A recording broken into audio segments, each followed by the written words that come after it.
I'm Lisa Robbin Young, and welcome to this behind-the-scenes episode of The Influencers. In our lead-up to our first show, the one where we figure out what an ancient Celtic chant, a matricidal Italian composer, and a black millionaire pharmacist from Baltimore have in common, we have a lot of research to do.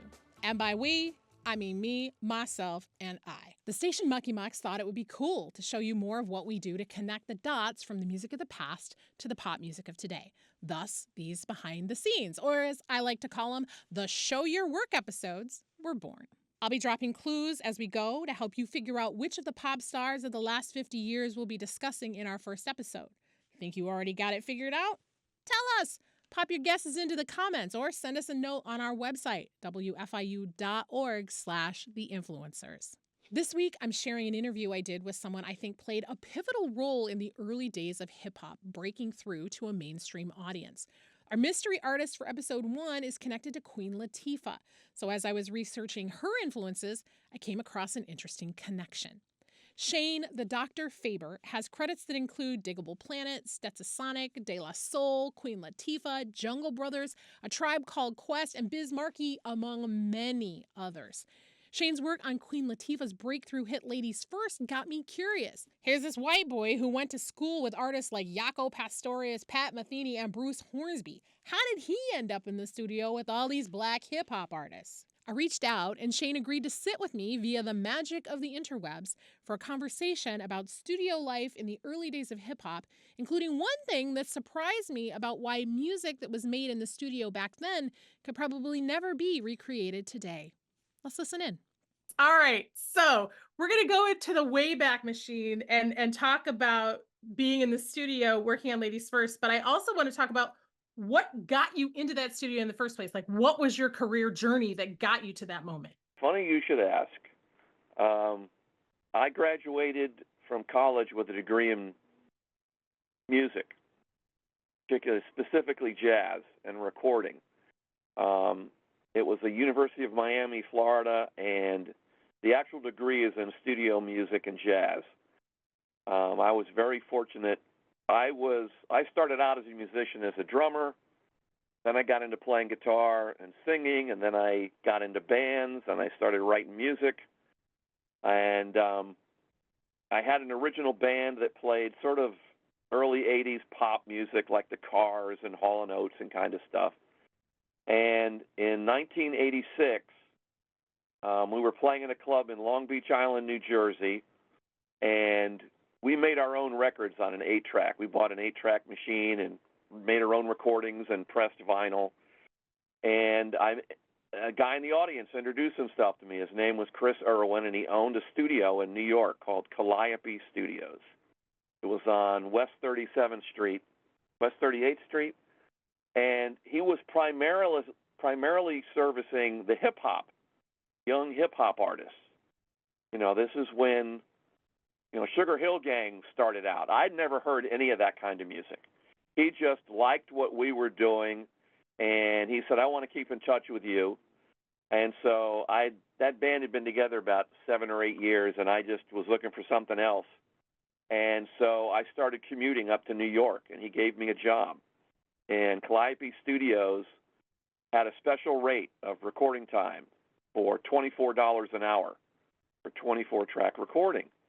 So all these young, primarily hip-hop kids, like teenagers, high school, most of them were younger than 20 years old. I had never heard hip-hop, okay? And I was a trained musician. I knew all the chords. I knew how recordings were made. I knew all of that stuff.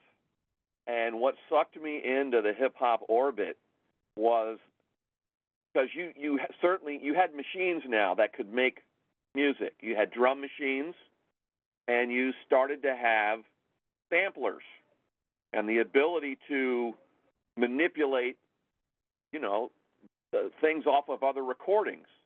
And this is how hip-hop artists started, was basically manipulating a vinyl recording, physically manipulating it, right? We've all seen the guys holding a headphone up to one ear and they've got their hand on the turntable, right?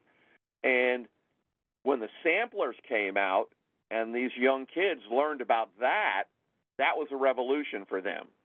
But it was a revolution for me, too, because I didn't know about samplers. I was in a rock band, basically. So that sort of sucked me in because sometimes these young hip-hop artists would do things that were very musical to a trained musician like me. But they were getting that sound in a way that I didn't even know it was possible. And interesting things happen to sounds when you put them in a sampler and you slow them down or you speed them up. And that's what sucked me into it, was that I knew a million chords and I knew all the right way to do a recording, supposedly, but they were doing something that I didn't even know you could do. And so it was like, to me, it was, oh, I'm learning about a new way to approach sound. And occasionally they would ask me to do things, like they didn't understand tuning at all. Hip-hop has always been about the beat above all things. And that was the most important thing to them. And when they would add these recorded elements to them, they didn't hear pitch. I'm not criticizing them. It wasn't in their sonic vocabulary. They heard the beat, they felt the beat, but they didn't understand pitch. Their ears weren't trained that way. And so occasionally they would notice it, because sometimes it would be incredibly out of sync. I mean, so bad pitch-wise that they even noticed, that sounds kind of funny. Can you help me out, right? And so I knew how to do the sampling. So I started doing things like that so that I could, back in those days, you didn't have computers and the degree to manipulation that you have now. And so it was basically a two-step process. You would do the sample, and then if you had to make it fit the beat, because they always did the beat first. They always had an idea about the beat generally first, or a particular sample that contained the beat, and they would add to it to reinforce it. So the first thing you do is take the sample they wanted to use, and then you might have to stretch it or shrink it to make it fit the beat that they had. And then sometimes you'd have tuning problems with it, and then you would have to apply a pitch shifter. And once you had those, they were pretty crude back in the beginning, but then you could take those, and then when you were done, now you had the whole thing working together the way that they wanted. And then the next thing that I discovered was I knew a lot of the records that they were using as source material came from the 70s and 60s, but particularly 70s. If they wanted to use soul music and funk from black artists, I knew how all those sounds were invented. I knew what a Wurlitzer electric piano was versus a Rhodes piano. I knew what a clavinet was. I knew what auto-wahs were. So a lot of the sounds that they liked on the recordings, which they could not isolate to sample, I began recreating these sonic elements, okay? And then I would add record noise to it, and I would create this thing that sounded like it, just like it came off a record in 1969 or 1973, and then I would sample that and relayer it onto their composition, okay? So that's how I got my nickname, The Doctor, is that and it started, I worked with a few of these hip-hop artists. I was on a lot of these artists would come in, and the $24 an hour rate was after midnight. So for about 2.5, 3 years, I was doing a lot of my work after midnight. And I'd go into the studio at 11:30 and make sure we were all set to go. And typically, these artists, young hip-hop artists, would show up literally with a crate filled with records.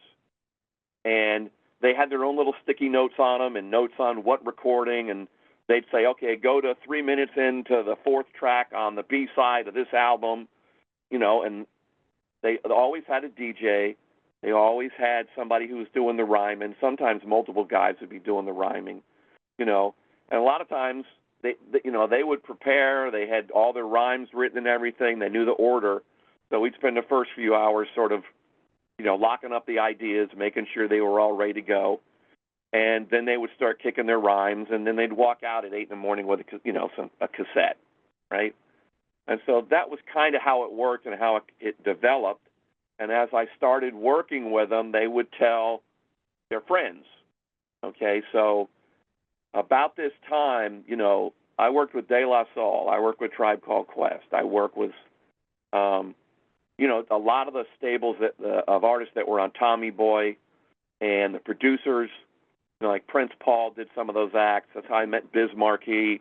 Somebody told him, that you go, you need to work with this engineer, And so that's how I initially started meeting all these people. And, there were several other guys on the roster as far as engineers, Bob Power, and a few other guys. I mean, Bob Power did a lot of the work with Tribe Called Quest as they made subsequent records. So, it was like a little community of us engineers working across these different artists. And a lot, especially on the first records for a lot of these artists, they might have 3 or 4 of the engineers at Calliope working on the recordings. And sometimes they went other places to mix them, like the first Jungle Brothers record. I did all the tracking, and they went and mixed it somewhere else. So it was just different, and it was kind of like we were all learning things together and manipulating sounds and making the equipment do things that, that's not the way it was originally intended to be used. The manufacturers didn't make the SP12 and the SP1200, and like the first big sampling keyboard was made by Casio, which wasn't really known for musical instruments, but they delivered the first, a multi-track sampler that you could lock up through MIDI. And, a lot of the young hip-hop players, like they could, I called it one finger production, because they would use the sampler like that. And again, it was part of that whole thing of them, the way that they looked at this music they were creating was very different than, my head, right? I knew chords and notes and harmonies, and I just heard music in a completely different way before I started working with all of these artists. And it was really, it opened a lot of doors for me sonically, and eventually, right, hip-hop infected rock, every other kind of music.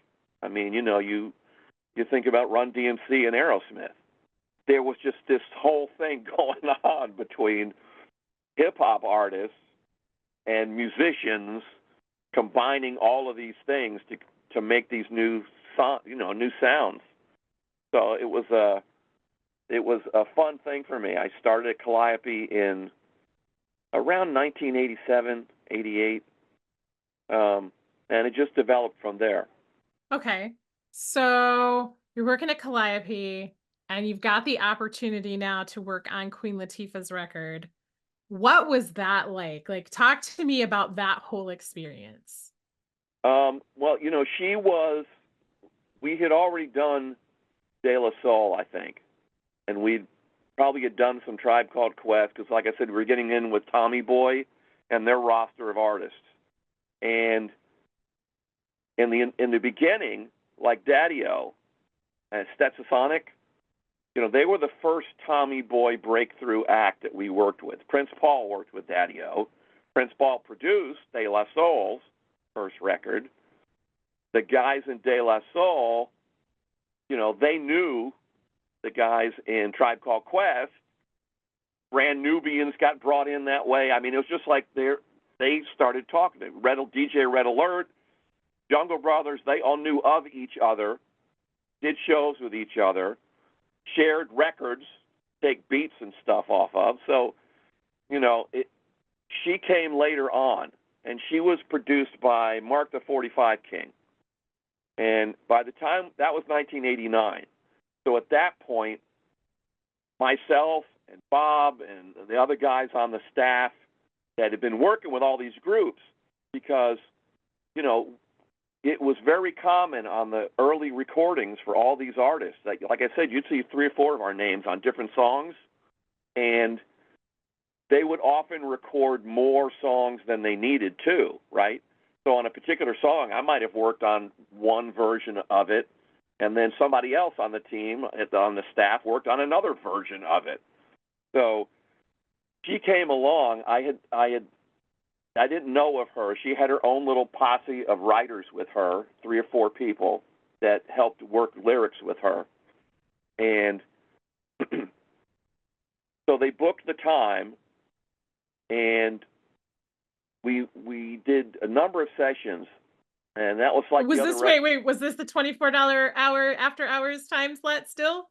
They actually did a lot of their work during the day, which showed how mature and how much money Tommy Boy was now starting to put behind these things. When they started, they were like Daddy-O and Stetsasonic. That was all done after midnight, pretty much. But then Tommy Boy began to take off because they were the only label, or one of the only labels, particularly on the East Coast, right? It was a whole different scene on the West Coast. They were one of the first labels to really dive in and start merchandising hip-hop. And so by the time it had gotten to Queen Latifah, they, like I said, they're working in daylight. So Nice. It wasn't quite the vampire lifestyle like it was previously. So they worked very fast because Mark the 45 King, he got his name because he was an avid collector of vinyl. And he was one of the DJs. Biz Markie was another one. He was known as a DJ that just had hundreds, thousands of his own vinyl records and stuff. So Mark the 45 King was the producer. And he had a setup in his apartment in Manhattan. And he did preparation. He prepped all his tracks at his home studio. So when he came in to work with us, he was very efficient. He had every song blocked out, and Ladies First was no different. But one of the things he had done, I first met him when they were setting up the recordings and everything.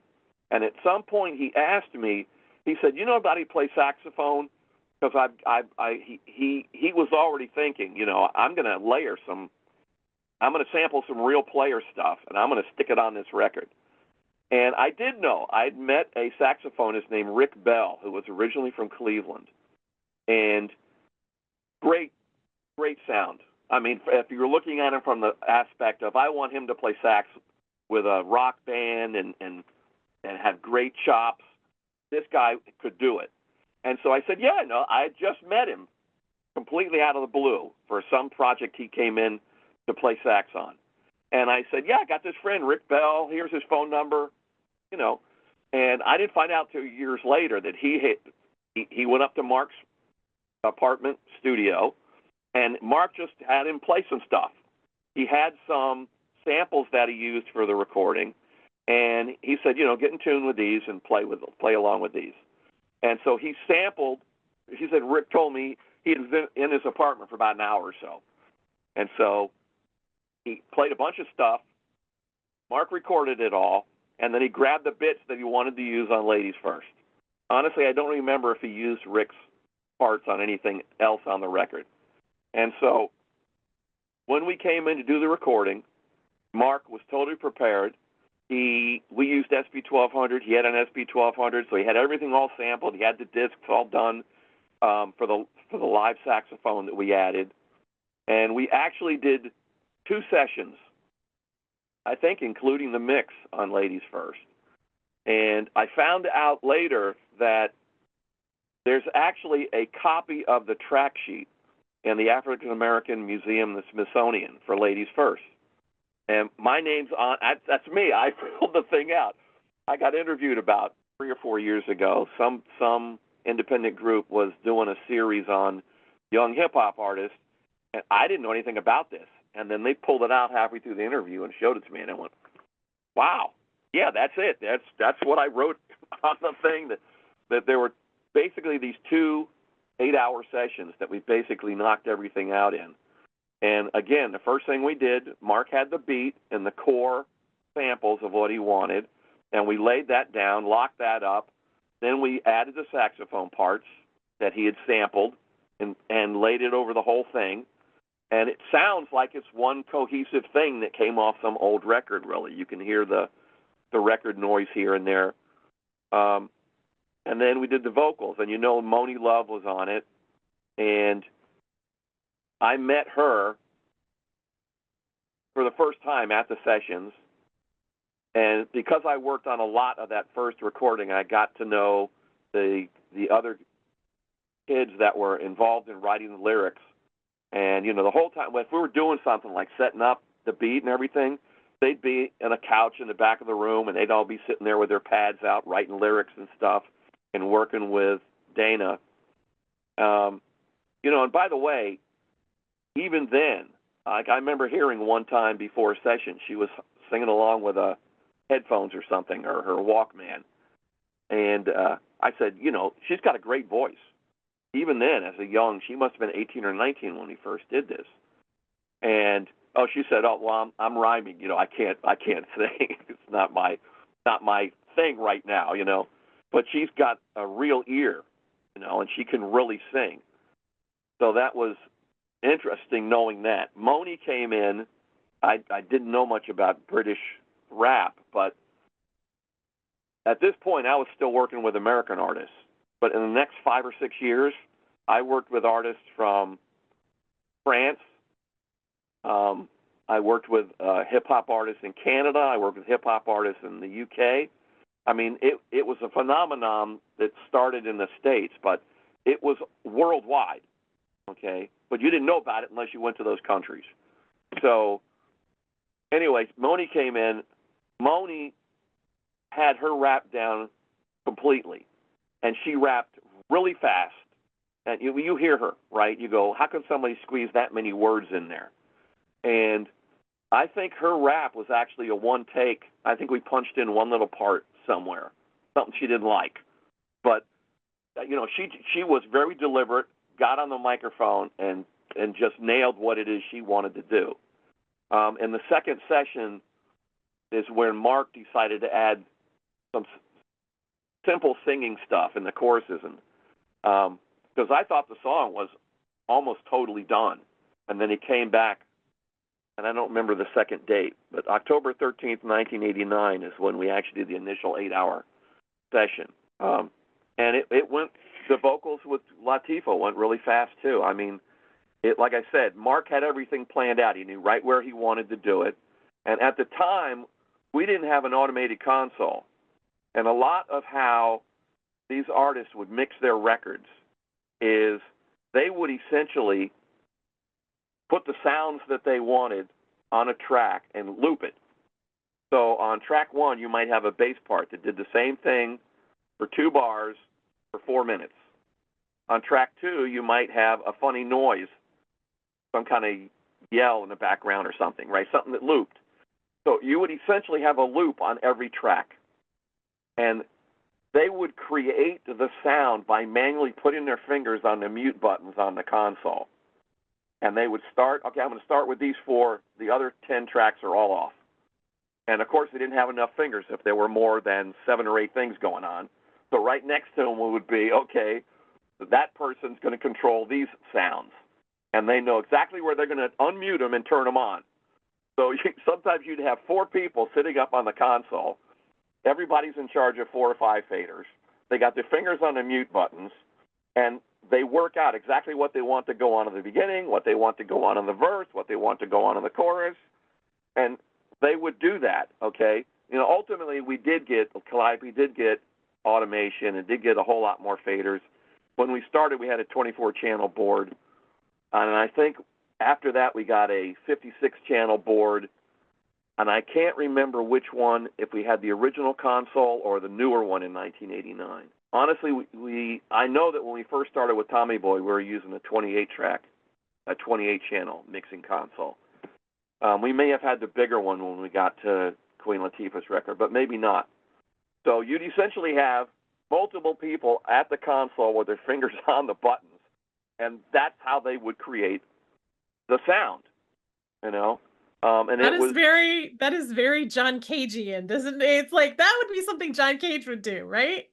Well, yeah, and plus, traditional rock and roll or soul music or funk music, the engineers recorded that music very differently, and so it was a real melding of, because all the guys on the staff that came up in traditional recording environments, right? And, you know, it sounds funny now, but at that time, there were studios in Manhattan that would not work with rappers. They would not work on hip-hop music. And some of it was because they were not using the equipment the right way, you know. And I quickly got over the right way because I was so fascinated with how they were doing something so musical without any idea that it was musical, you know. And because that was the thing that really sucked me in. But there were studios that, like, no rappers, no hip-hop. They listen too loud. They blow up the equipment. They use it the wrong way. They didn't want anything to do with hip-hop.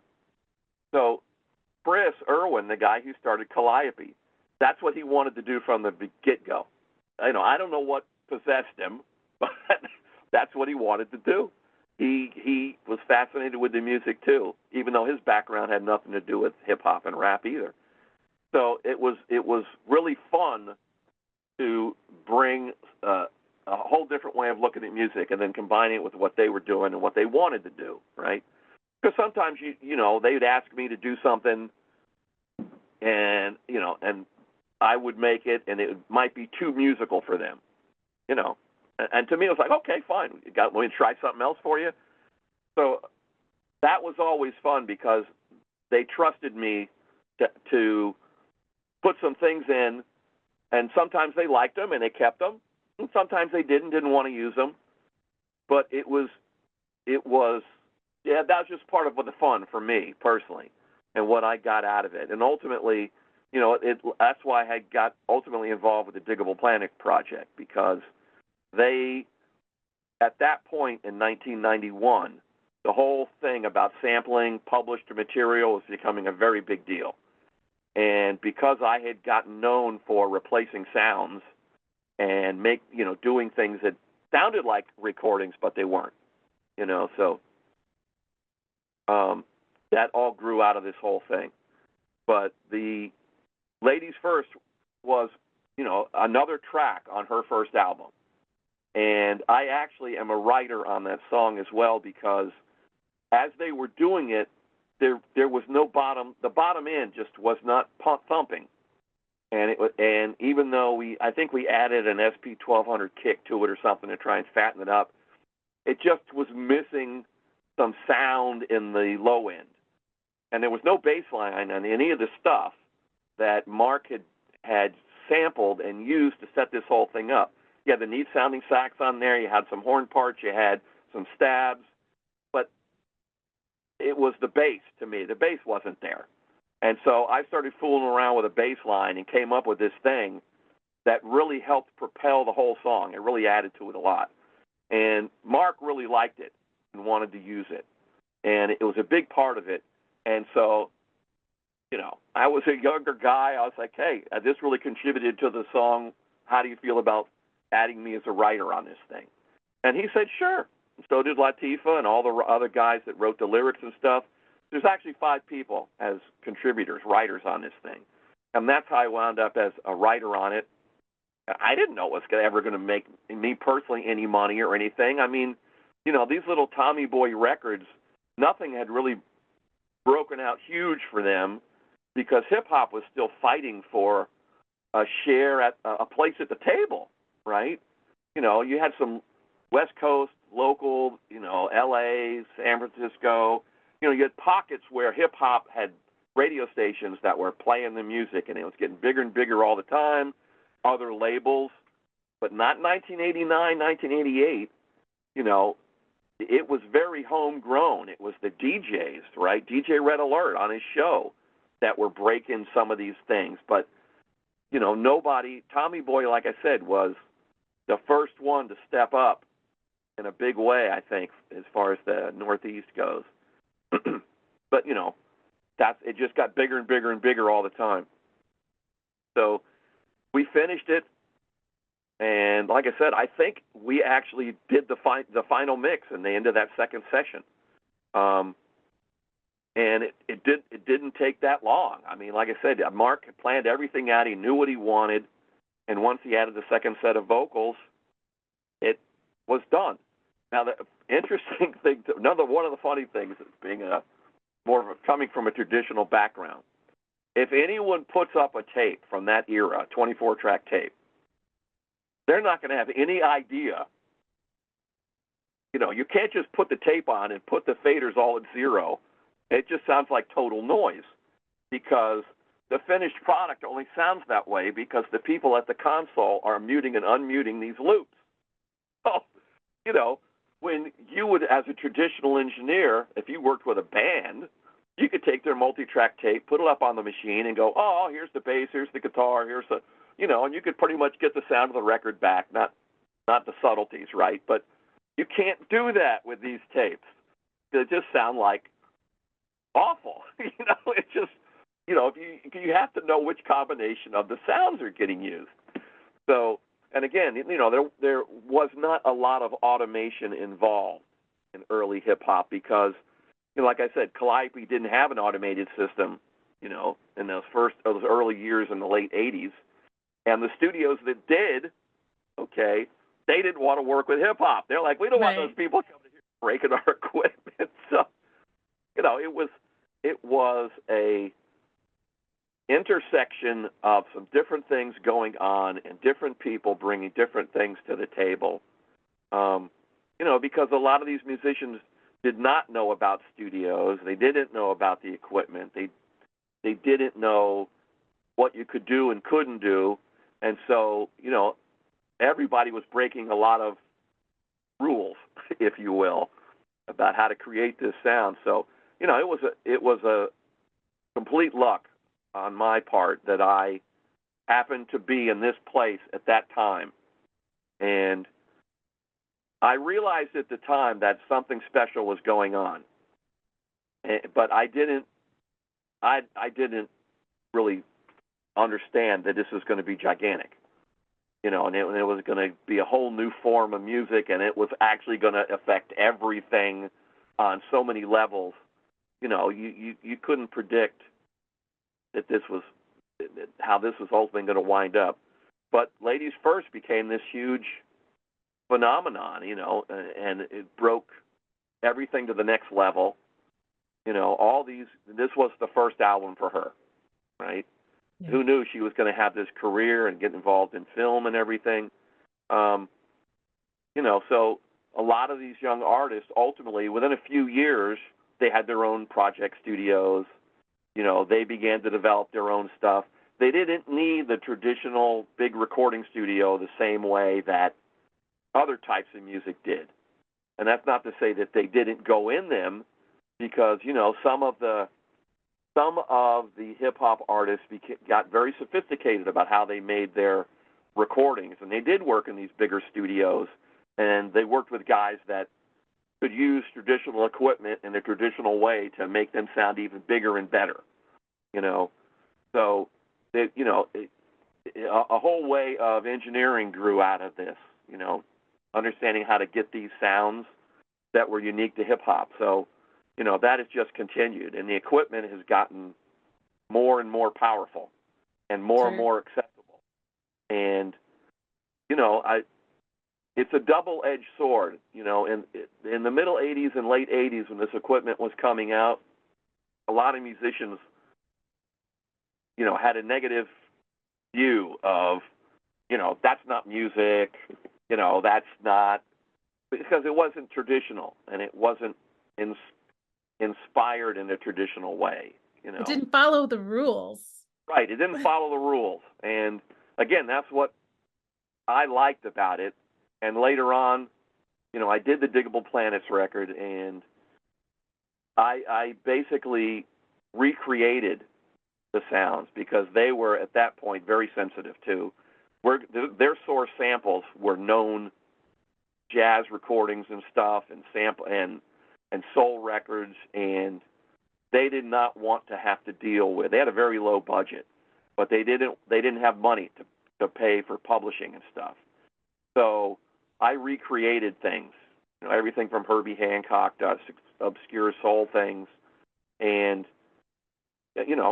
because a Fender bass doing a certain lick with a certain sound was not a copyright. You could copy a bass line, you could copy a sound, you could use basically I just recreated things. I did the same thing for Biz Marquee, and it made it work, right? And so that opened a lot of doors for me, and ultimately I did get to work with more rock-oriented people that wanted to introduce the dust, I called it, right? The dust. You need to have some of that in there and make it sound rough and a little more rugged, and edgy was a key word back in those days. So it continued to be a lot of fun. Cool. I think I have two more questions. One, I heard you say Dana and Queen Latifah in the studio. Was there a preference? Well, I mean, I got to know her, and Dana Owens is her real name, and I subsequently, every now and again, I get a call from Shaquem, who was her manager and still is. We're doing something. Can you meet us over there at the studio? And I do work here and there with her. And I knew her as Dana. No one in the studio, right, called her, hey, Latifah, basically, you'd call her. But I called her Dana sometimes when I was working with her, and she'd say, hey, Shane, turn this up, turn it down. I mean, Sure. That's how I knew her in the studios, and I was fortunate enough to work with her enough times and get to know those people, and they felt comfortable with me. So, like I said, I would do other things with all of them at different times.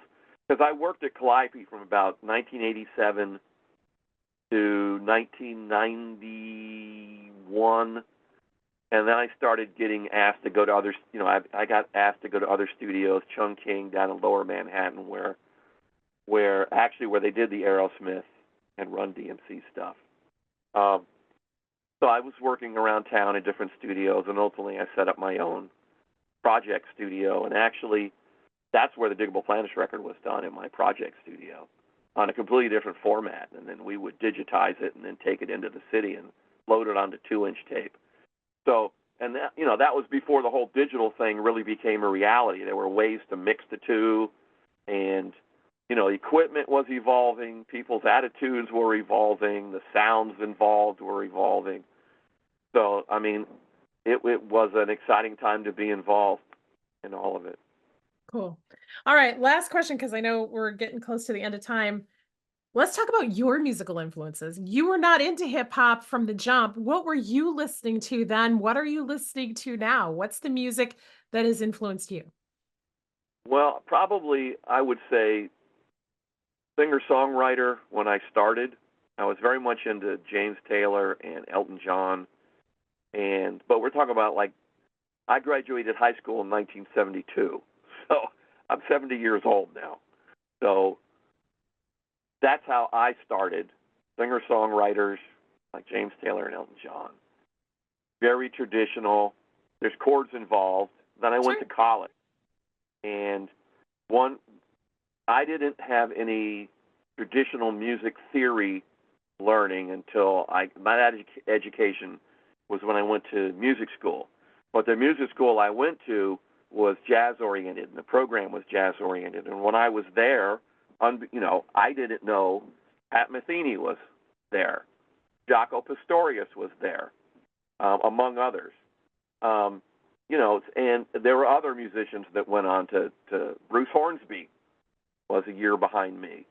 And I went as a guitar major, and I really couldn't even play a G scale when I started. So I totally learned, and I was fortunate enough I did not listen to any other kind of music except, the Beatles. I liked more melodic rock stuff. I didn't go into any other area.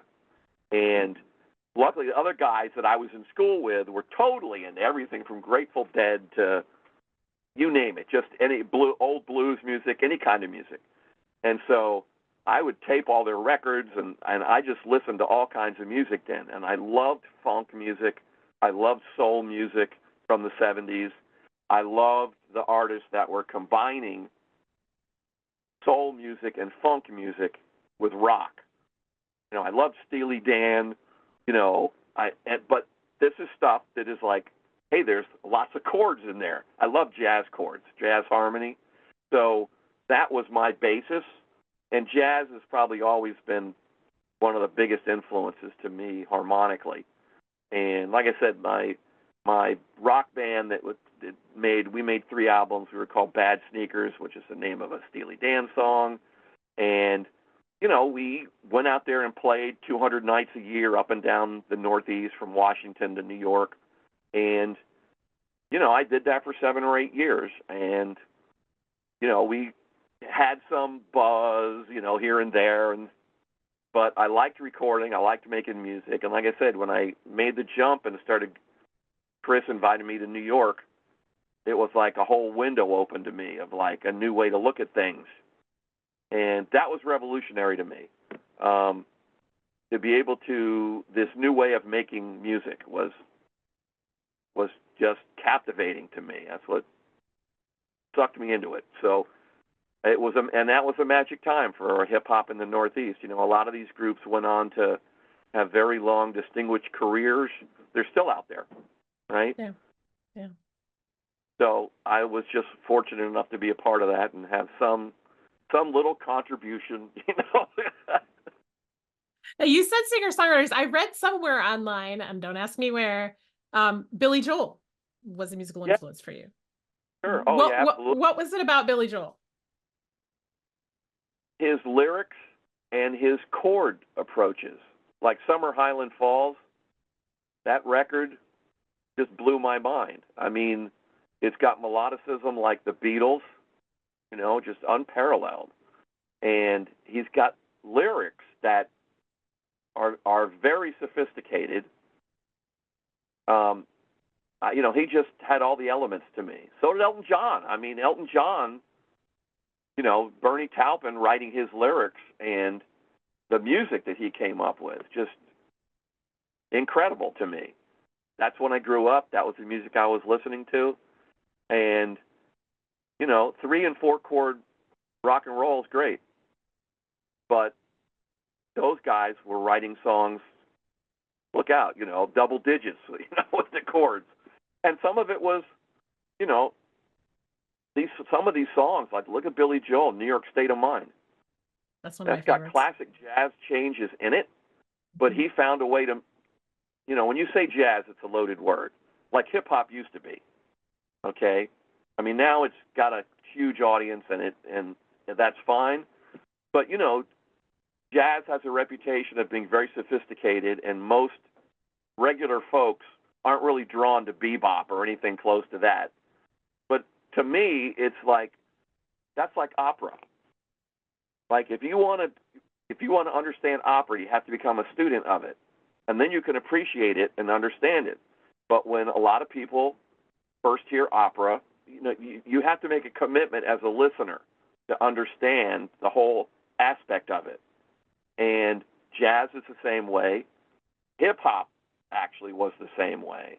And when Billy Joel writes something like New York State of Mind, I mean, that to me, he synthesizes a harmonic and melodic that's very sophisticated. It's not a typical thing, and turns it into a pop song.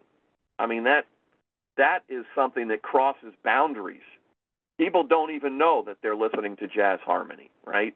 Yeah. And doesn't make it better, but I would say that it's the length of its popularity says a lot about music that withstands the test of time. And it's like anything else. Certain things really stand the test of time in a lot of different disciplines, and you can name certain artists and it's there. And the hip hop world's the same way. There's some artists that the cream rises to the top, right? They're still around. They're still innovative. They're still connecting the dots in a different way. It's definitely taken its rightful place in the categorization of music. Some things that fall under hip hop are inspired by the same things that inspired them 40 years ago, and then some things come out are like a new twist on it. So it's because back in the beginning, if you remember, there were no hip hop awards for Grammys. Go back to the 80s. A lot of things were going on at the time and changing, and hip hop was part of that for sure. Oh, thank you for filling my spirit today. This was like going to church. So there you have it. Deep conversation about the rise of hip hop, what Queen Latifah was really like in the studio, and some of Shane's own musical influences. Think you know who our mystery artist is? Think you know how an ancient Celtic chant, a matricidal Italian composer, and a black millionaire pharmacist from Baltimore connect to their musical family tree? Let us know in the comments or visit our website, WFIU.org. Next time, I'll give you a very big hint, one that will probably make it painfully obvious who our mystery artist is. Until then, I'm Lisa Robbin Young reminding you that you never know what kind of an impact you make on the world around you. Who influences you?